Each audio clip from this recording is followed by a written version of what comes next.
Hello everyone. This information regarding the motion and measurement of the distances will cover the information regarding the definition for measurements, why we need to measure the different articles, what are the different methodologies of the measurement, what are the conventional methods of the measurement, and why we need to have a standard unit of measurement as compared to the conventional methods of measurement. So let's see the definition for the measurement with the help of different examples. As you people, you can know that most of the objects nearby us, whatever we are seeing, we are perceiving day by day, on day by day basis. We need to assume the structure, or we can perceive the structures by dimensionally adjusting the an appropriate type of measurement with respect to the object we see. So in this example, as you can see, a picture is being shown here where a cactus plant is being shown. So if we need to give information about the plant, what is the height of the plant, what is the diameter of the plant body, so for that we need to measure the plant. So what are the different methods through which we are going to measure it? As you know that either for the measurement of the length or height of the plant, you need to have a meter scale, and simultaneously for the measurement of the diameter of the plant, that meter scale can be used by you people to approximately give the exact length and breadth of the plant, which is here the cactus is the example. So measurement is the process which is associating the numbers with the physical quantities and the phenomenon. And measuring anything means comparing a known quantity with another unknown physical quantity with respect to units and number. So what does it mean? See, whenever we are comparing or measuring any object, whether it could be your pencil, it could be the rubber, or the geometry box in which you are having a ruler. So most of the rulers you are keeping in your box is having length of approximately 15 centimeters, and it is having 6 inches, you can say, the length.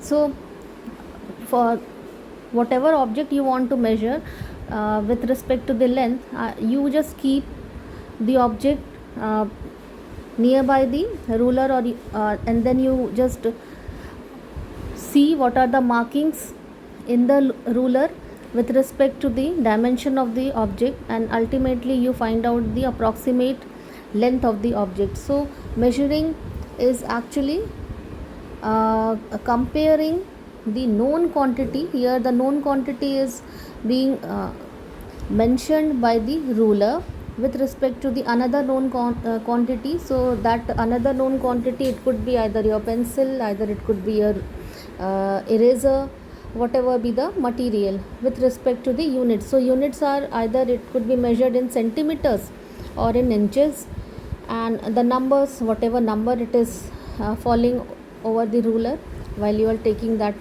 particular object, is the number. So it's how you people, you are measuring the different object with respect to the known physical quantity. That is, here it is the scale or a ruler through which you are measuring the physical quantity, and that is length. So measurement is basically a fundamental science which is used or applied in case of engineering, construction, and other technical fields, and to almost all everyday activities. So let's see what are the conventional methods of measuring the different lengths.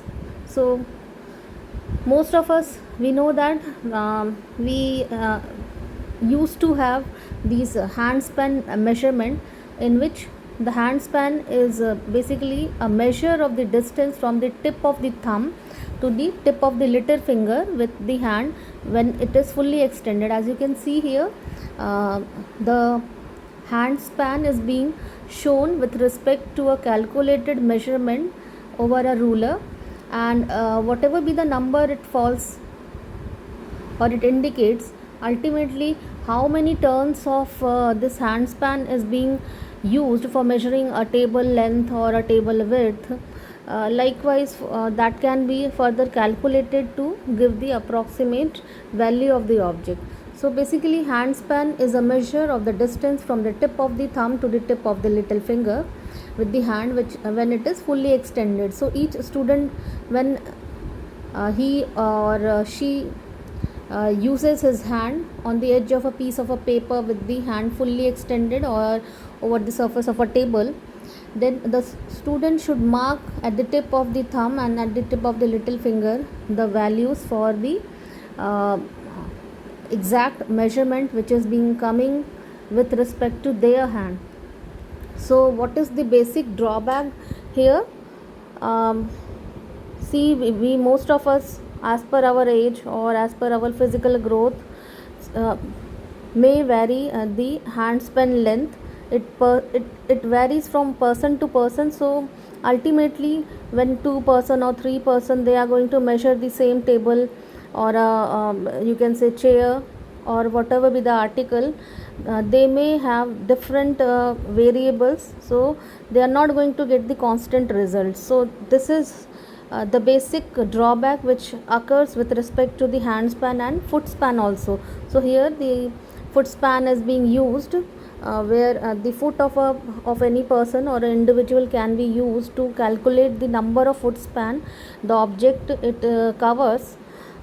So it can be measured with the help of a ruler, and ultimately whatever be the multiple times the foot number is being coming, it can be calibrated with respect to the ruler, and ultimately the exact value of the object can be calculated. So in most of the cases, foot span and hand span is not the technical method, or you can say the sound method of calculating the length of any object, and it is being noticed by most of us that most of the this type of conventional methods, they are no longer of practical importance for the most of the people. So let's see what is the drawback in measuring the length of a table with hand span or a foot span.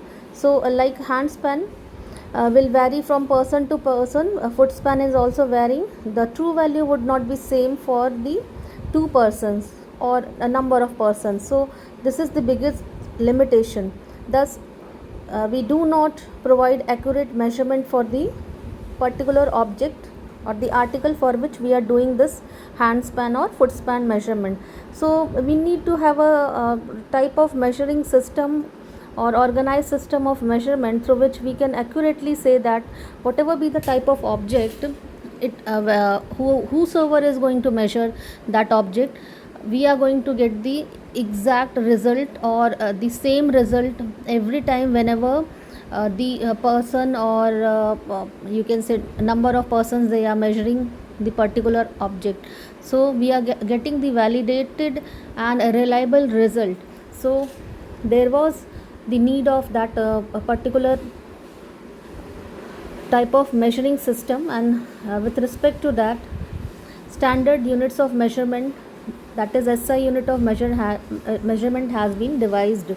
So unit of measurement is basically a definite magnitude of a quantity which is being defined and adopted by the convention or by the law, that is used as a standard for measurement of the same kind of quantity or any other quantity of that kind, that can be expressed as a multiple of the unit of measurement. So we can take the example of measurement of a length. So here you can see the different articles which are being placed along with the margins of the ruler, where you can exactly measure the length of the object.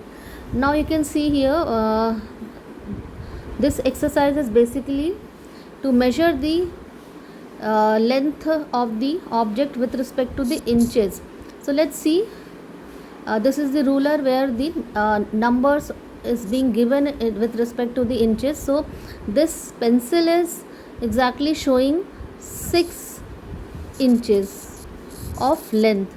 Now this glue bottle is showing the length of 3 inches. As you can see here, 0 is the starting mark, and the portion of the body of that article is showing the length approximately 3 inches.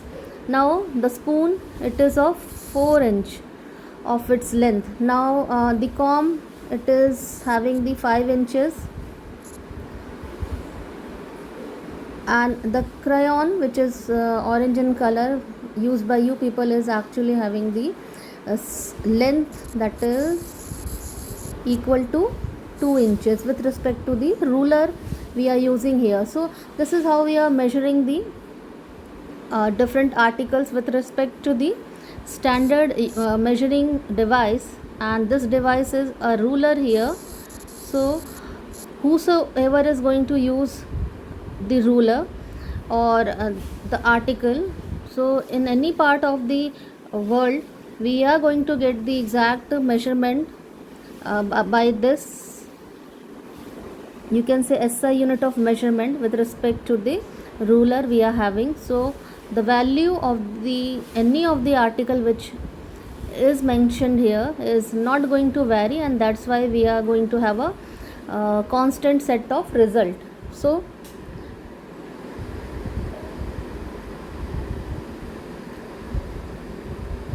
this is how the measurement of the length of the objects are being done. So for example, length is a physical quantity. The meter is a unit of length that represents a definite predetermined length. When we say that 10 meters or 10 meter, we actually mean 10 times the definite predetermined length, that is meter. So measurement is a process of determining how large or a small a physical quantity is as compared to the basic reference quantity of the same kind.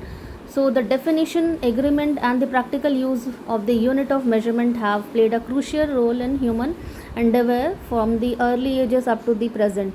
So a multitude systems of the unit is to be used to for the standardized method of calculation. So there is a global standard, that is international system of units, that is SI unit, which is being used, and it's constant all over the world. So the modern form of the metric system is based on SI units. So let's see how to measure the length of a curved line. So for that you need to have a certain set of steps while measuring the units. So for that you need to tie a knot at one end of the thread. So here you can see the red color thread here, and the curved line which is being drawn over the book or a notebook. So the string is being placed parallelly to the curved line. So place the thread at the beginning of the line and try to measure a small initial portion of the line which is relatively straight. Now place your thumb at the other end of the measured portion and measure the next straighter portion. Likewise, you just repeat the action of the above step till the end of the line is reached. Now put this, what you need to do, you need to place the string along with the margins of the scale. So suppose this is the A point and this is the B point, and it is lying here, A and B. So you can easily mark the length of this string, and the length of this string actually depicts the length of the curved line. So this is how you are going to express the exact measurement with respect to the curved lines. This is how you people, you will able to adjust and manage the information with respect to the whether the article is having a straight line structure or it is a curved line structure.